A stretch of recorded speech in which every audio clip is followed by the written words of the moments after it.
औज़ुबिल्लाहिमिनश्शैतानिर्रजीम बिस्मिल्लाहिर्रहमानिर्रहीम। अस्सलाम वालेकुम माय डियर स्टूडेंट्स, उम्मीद करता हूँ आप सारे खैरियत से होंगे। वेलकम करता हूँ वाइट चैक एकेडमी के एक और ज़बरदस्त लेक्चर में।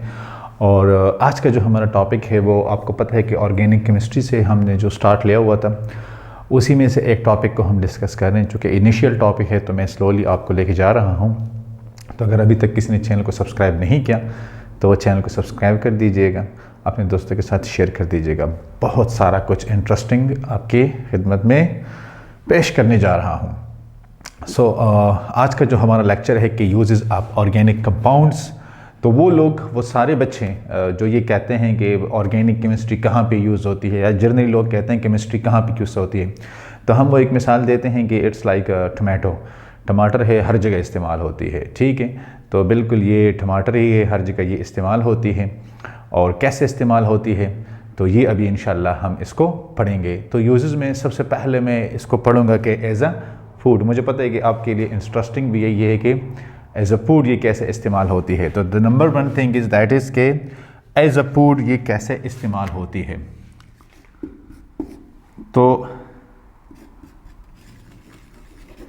एज अ फूड, अच्छा, एज अ फूड हमारे पास जो ऑर्गेनिक केमिस्ट्री इस्तेमाल होती है वो ये है कि हम जितने भी मतलब ये कि फूड कंटेंट इस्तेमाल करते हैं उस फूड कंटेंट में हमारे पास क्या है।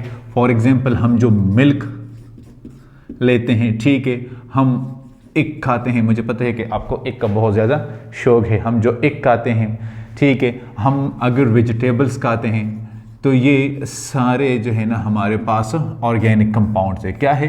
ऑर्गेनिक कंपाउंड्स है, और ये नेचुरल भी है। वेजिटेबल हमारे पास प्योरली नेचुरल है, ठीक है, मिल्क नेचुरल है, एग हमारे पास नेचुरल है। अच्छा, वो अलग बात है कि फिर पानी में जो है ना वो ये हम दूध में इसको मिलाते हैं और उसको थोड़ा सा मतलब सिंथेसाइज कर लेते हैं या उसको थोड़ा सा डिस्टर्ब करते हैं, लेकिन मिल्क हमारे पास नेचुरल है। फिर इन्हीं को अगर हम कैटेगराइज करें तो ये हमारे पास क्या है, ये सारा फूड जो हमारे पास है ये कार्बोहाइड्रेट्स है, प्रोटीन्स है, वाइटामिन है। ठीक है, ये क्या है? कार्बोहाइड्रेट्स है, प्रोटीन्स है एंड वाइटामिन है। क्या है? ये इसकी फिर मेन कैटेगरीज है हमारे पास। इसी फूड को अगर हम फर्दर डिवाइड करें तो मतलब ये है कि ये जितनी भी चीज़ें हैं हमारे पास जो हम डेली खाते हैं, हम डेली इसको यूज़ करते हैं, हम गेस्ट को खिलाते हैं।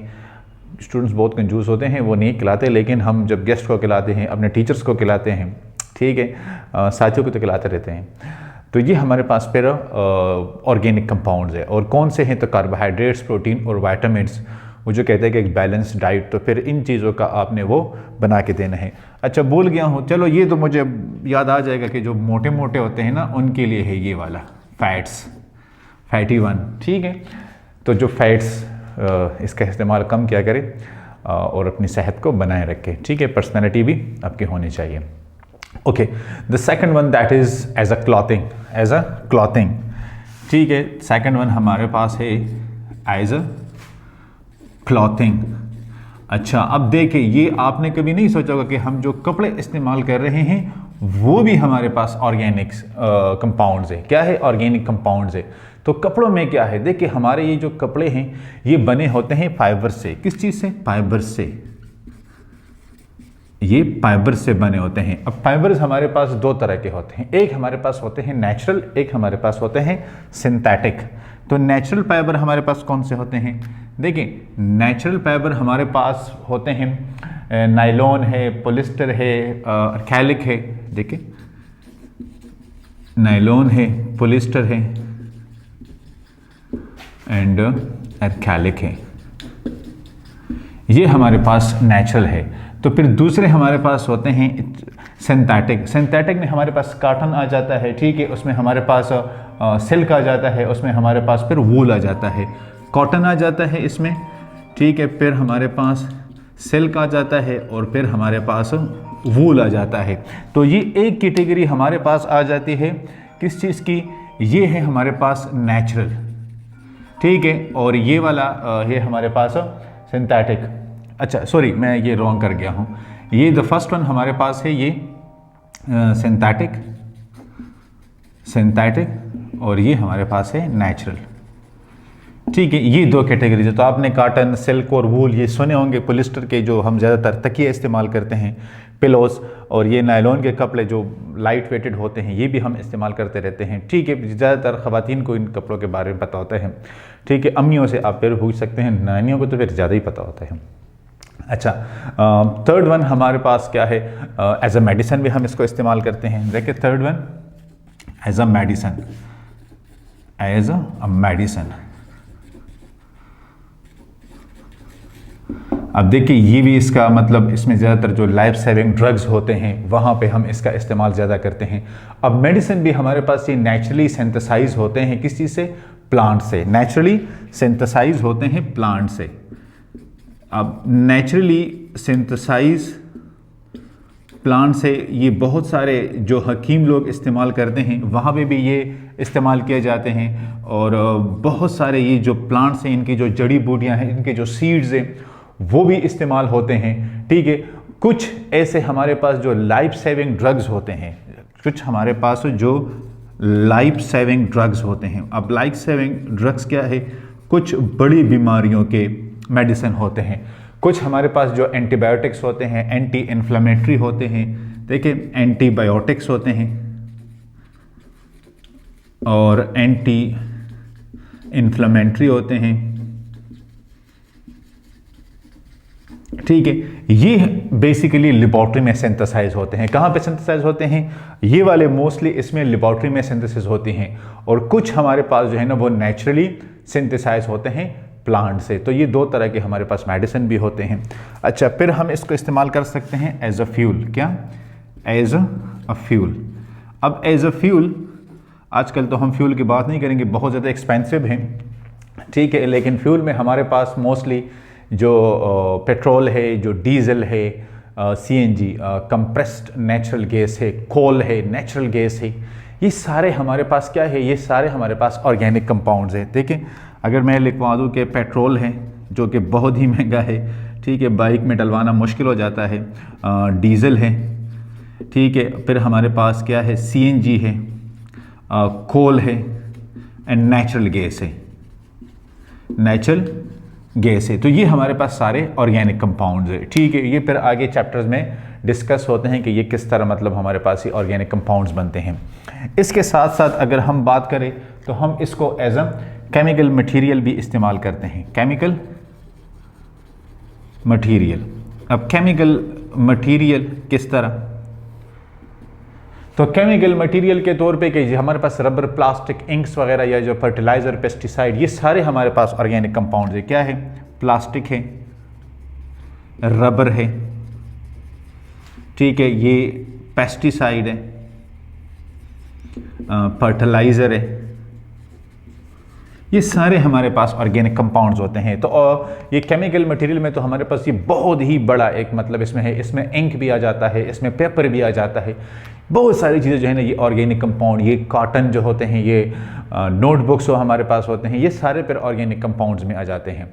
और द लास्ट वन कि हमारे पास ये लाइफ मॉलिक्यूल भी हम इसको कह सकते हैं। लाइफ मॉलिक्यूल ये है कि हमारी ज़िंदगी इसी के सराउंडिंग घूमती रहती है। मतलब ये है कि ये बेसिक कंटेंट है हमारी बॉडी का, बेसिक कंटेंट है।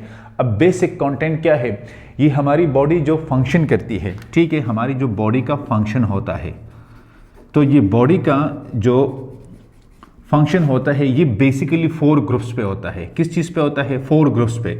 उसमें जो पहला ग्रुप है वो है कार्बोहाइड्रेट्स का, ठीक है, फिर हमारे पास होते हैं प्रोटीन्स का, ठीक है, थर्ड हमारे पास क्या होते हैं, लिपिड्स होते हैं, एंड द फोर्थ वन हमारे पास होते हैं न्यूक्लिक एसिड्स। ये चारों मिलके एक सेल बनाते हैं। क्या बनाते हैं, सेल बनाते हैं। और सेल ही हमारी बॉडी का बेसिक यूनिट है। सेल क्या है, ये हमारी बॉडी का बेसिक यूनिट है। तो मतलब ये कि हमारी जो पूरी बॉडी होती है वो इसी के सराउंडिंग में घूम फिर रही होती है, ठीक है। इसलिए हम इसको कहते हैं कि लाइफ मॉलिक्यूल।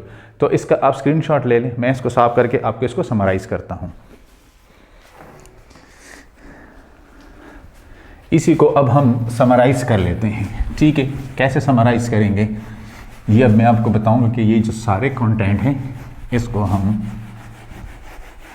एक फॉर्म में लिख सकते हैं, ताकि आप जब भी पेपर के लिए प्रिपरेशन करें तो आप इसको इसी तरह याद कर लें। मतलब ये है कि अगर आपको ये बेसिक इसका ये मॉडल याद हो तो फिर आपके पास ये आसानी रहेगी।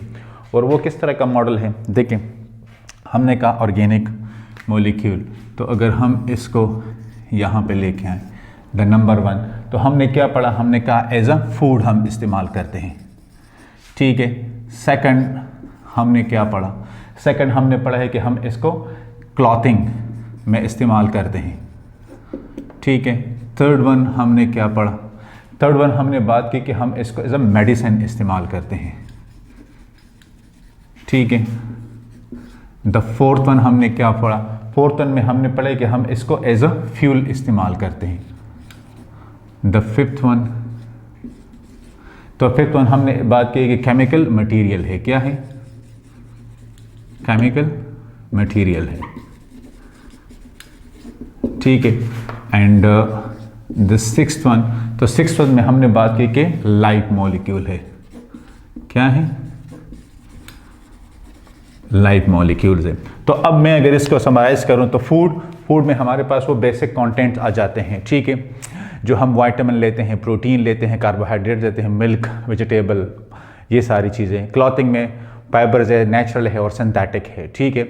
मेडिसिन में हमारे पास नेचुरल सिंथेसाइज है, प्लांट से, लाइफ सेविंग ड्रग्स है जो लेबॉर्ट्री में सिंथेसिस किया जाता है, मेडिसिन होते हैं। तो मेडिसिन में हमारे पास ये नेचुरल, जो मैंने बात की, फ्यूल में पेट्रोल, डीजल, सीएनजी, कोल, नेचुरल गैस, ये सारा कुछ ऑर्गेनिक है। केमिकल मटेरियल में हमारे पास रबर, प्लास्टिक, इंक, बहुत सारी चीज़ें इसमें शामिल होती हैं। एंड द लाइफ मॉलिक्यूल, तो सेल बना है इन चीज़ों से, और ये सारे कुछ कंबाइन होके carbohydrates, protein, lipids, nucleic acid, ये सारे कंबाइन होके सेल बनाते हैं, और सेल हमारी बॉडी का बेसिक यूनिट है। तो होपफुली आपको क्लियर हुआ होगा। इंशाल्लाह नेक्स्ट लेक्चर में फिर मुलाकात होगी, तब तक के लिए अल्लाह हाफिज़।